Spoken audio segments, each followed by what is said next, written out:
Bonjour et bienvenue à notre tour d'horizon économique, géopolitique, énergétique et boursier. Nous sommes le mardi 7 mai et pour comprendre comment tourne la planète finance, c'est sur l'inforruptible et nulle part ailleurs. Et la thématique du jour, ça va être bon, après le Tourmalet, allez, on passe aux choses sérieuses, la Serbie et la Hongrie. Alors Xi Jinping vient donc de visiter la France, commençant donc par l'Élysée, avant de se rendre au Tourmalet. Bon, on se demande bien pourquoi. Alors disons que le Tourmalet, c'est assez facile à sécuriser. Pas de chance aujourd'hui. Il neige. On ne peut pas choisir une pire date que le 7 mai pour se rendre au Tourmalet. Il fait 0 et on a dû envoyer les déneigeuses. Bon, de quoi Xi Jinping et le président Macron et Ursula von der Leyen ont-ils discuté ?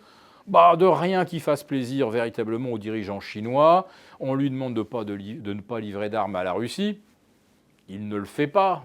On n'a pas été jusqu'à lui demander de ne pas livrer les éléments qui permettent de fabriquer des armes, naturellement. Et puis on lui a demandé également d'arrêter le dumping sur les éoliennes, les panneaux solaires, l'industrie automobile.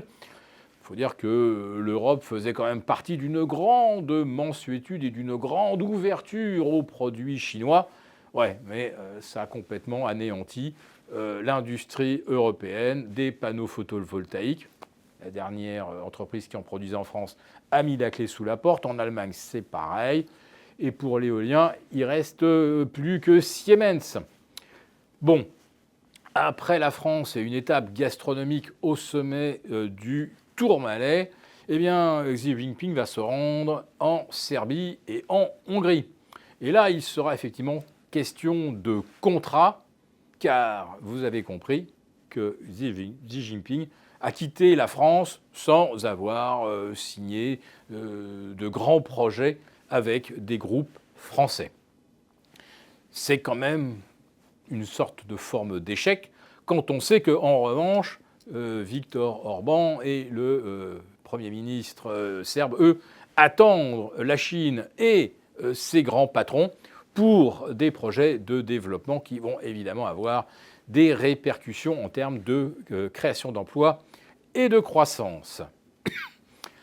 Je voudrais quand même préciser que le volet diplomatique de la visite de Xi Jinping en Europe est assez particulière dans le sens où on a même demandé quelque part à Xi Jinping de faire un petit peu pression pour que la situation s'apaise au Proche-Orient. Bon, entre nous, ça veut dire quoi ? Ça veut dire qu'on reconnaît également aujourd'hui à la Chine un statut de géant diplomatique. En plus d'être le géant industriel que tout le monde connaît, la Chine, c'est l'atelier du monde. C'est 31% de la production industrielle mondiale. La France est tombée à 3%.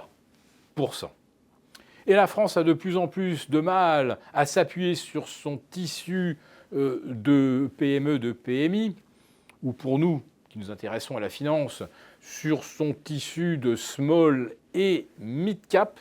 Mais comme je le disais dans ma chronique de lundi, il y a quand même quelque chose qui est en train de frémir du côté des small et des mid cap.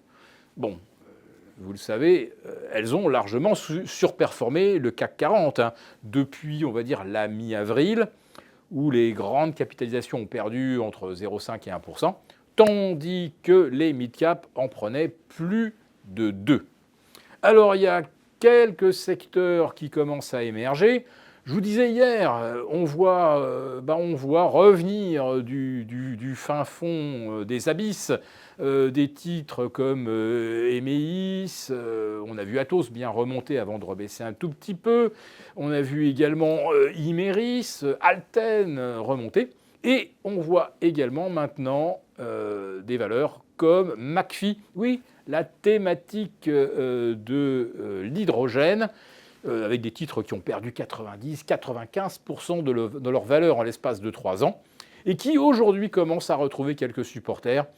je me suis laissé dire qu'on n'est peut-être pas très loin d'entendre que le gouvernement va quand même apporter une petite aide à la filière hydrogène. Et puis, il y a également le projet de soutien à l'immobilier. Alors là, bon, ça reste très nébuleux, mais ça pourrait être peut-être une bonne nouvelle pour des Nexity qui ont énormément souffert ces derniers mois et pour toutes les entreprises du bâtiment, tout corps de métier. Avec une multiplication des faillites depuis 2 ans, puisque les mises en chantier ont pratiquement chuté de moins 40%. Et là, l'État commence à se rendre compte que là, on est un petit peu en alerte rouge, avec une crise du logement, la pire qu'on ait connue depuis 1954 et l'abbé Pierre. Bon, à l'époque, c'était l'après-guerre. Aujourd'hui, c'est parce que le logement, ce sont des décisions politiques qui l'ont littéralement mis à l'arrêt. Alors bien sûr, vous direz, il y a les taux d'intérêt, et comme les taux d'intérêt ne vont pas baisser de sitôt, eh bien, il va falloir effectivement que le gouvernement mette en place quelques mesures de soutien. Voilà, c'est un pari, une sensation que les choses vont bouger de ce côté-là, et que ça pourrait donc faire du bien, effectivement, au tissu des PME et PMI françaises dont je vous parle donc depuis lundi. Pour vous remercier de votre fidélité, vous pouvez télécharger gratuitement, en cliquant le lien ci-dessous, mon rapport spécial qui vous permettra de comprendre et tirer parti de la crise immobilière dans laquelle nous rentrons. Une crise pas pour tout le monde. Merci et à bientôt. Merci beaucoup d'avoir regardé cette vidéo. N'hésitez pas à réagir dans les commentaires ou à liker et partager cette vidéo si le contenu vous a plu. Et pour ne rater aucune de nos prochaines émissions, vous pouvez vous abonner à notre chaîne et activer les notifications. Et pour plus de contenu, n'oubliez pas que le dernier rapport rédigé par nos experts est accessible en cliquant sur le lien de description. On se retrouve tout de suite dans les commentaires et je vous dis à très bientôt pour une prochaine vidéo.